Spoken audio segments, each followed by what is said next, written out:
Communist கட்சிகள் அழிந்து விடுவார்கள் என்று அதிமுக முன்னாள் அமைச்சர் செல்லூர் ராஜு விமர்சித்திருந்த நிலையில் அதிமுக தான் காணாமல் போய்க் கொண்டிருப்பதாக மார்க்சிஸ்ட் எம்பி சு வெங்கடேசன் பதிலடி கொடுத்துள்ளார்.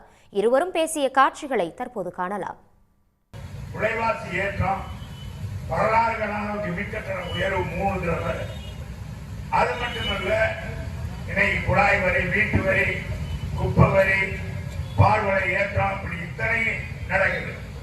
மாணவிகள் சீண்டல், இத்தனை நடக்குது. ஏதாச்சும் பேசுறாங்களா?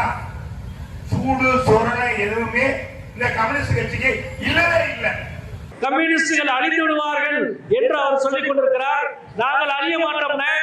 இந்த தேர்தலில் 1991 வருஷத்துக்கு பிறகு 35 வருஷத்துக்கு பிறகு 2 லட்சம் வாக்கு வித்தியாசத்தில் மதுரை எம்பி வெற்றி பெற்றிருக்கிறார் என்றால் நாங்கள் வெற்றி பெற்றிருக்கின்றோம். நீங்கள் தான் காணாமல் போய் கொண்டிருக்கிறீர்கள். அதிமுக காணாமல் போய் கொண்டிருக்கிறது. 3வது இடத்துக்கு போயிருக்கிறீங்க.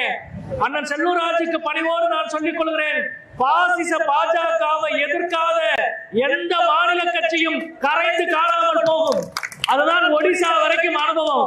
உடனுக்குடன் செய்திகளை தெரிந்து கொள்ள சன் நியூஸ் பெல் ஐகானை கிளிக் பண்ணுங்க.